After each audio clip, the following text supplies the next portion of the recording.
Slovenia hosted an informal meeting of environment and climate change ministers. For the first time, they exchanged views on the vital legislative package Fit for 55, which aims to reduce greenhouse gas emissions by 55% by 2030. In the afternoon, the ministers exchanged views on the COP26 International Climate Change Conference to be held in Glasgow in Scotland in November. The informal meeting was chaired by the Slovenian Minister of Environment and Spatial Planning, Andrej Vizjak, who pointed out, "We are discussing individual proposals as well as the package as a whole. Our goal is to reach a balanced agreement that will lead to the achievement of the agreed climate goals while dividing the burden fairly and cost effectively. This means that all economic sectors contribute to the achievement of the goal. At the same time, we must maintain the competitiveness of our economies and not neglect anyone who will need help because of the green transition." The ministers welcomed the preparation of the European Commission's package, and they stressed that it provided a good basis for further coordination. Fairness, solidarity, ambition, and efficiency among the EU member states should be the guiding principles. European Commission Executive Vice President Frans Timmermans said in a statement ahead of the meeting that Europe has the opportunity to change the way society works, which is both challenging and costly, but the cost of inaction is much higher. In this context, the Commissioner stressed that in this transition we must not leave anyone out, especially the socially disadvantaged. Thus, solidarity and fairness were of great importance. This is a package that is balanced and ambitious, but realistic. The EU has committed itself to reducing greenhouse gas emissions by 55%.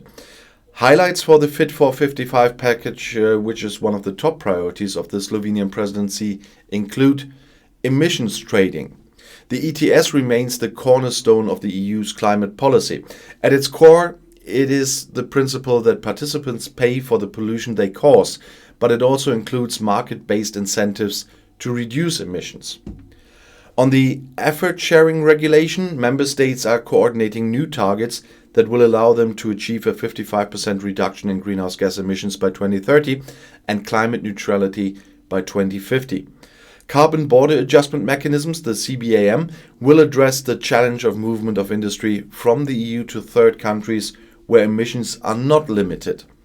In addition to the Environment Council, the package will be discussed by ministers at the Transport, Telecommunications and Energy Council and the Economic and Financial Affairs Council.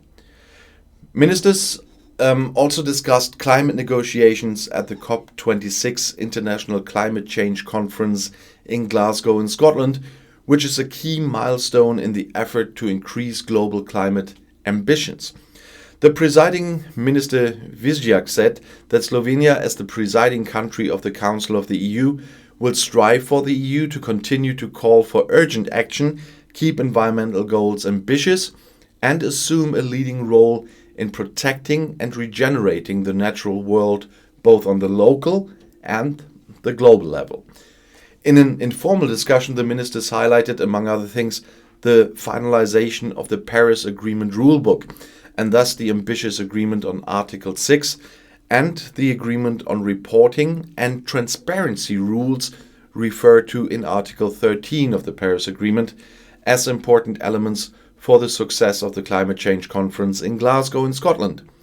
Mobilizing public as well as private finance will also play an important role in reaching an agreement in relation to other important agenda items, such as adapting to climate change and addressing loss and damage.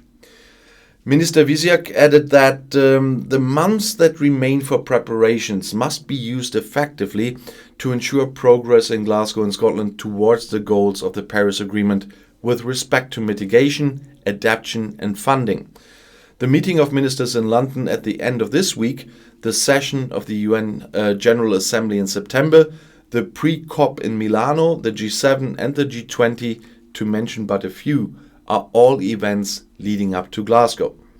In an effort to make COP26 as successful as possible, Slovenia, as the presidency holder, will work closely with the COP26 presidency, the United Kingdom, led by Alok Sharma. As pointed out by Alok Sharma, COP26 is our last chance to effectively pursue the Paris Agreement goals. One of the key elements for the success of COP26 is to work closely together within the international community to achieve the set goals. And I'll see you in my next video. Auf Wiedersehen.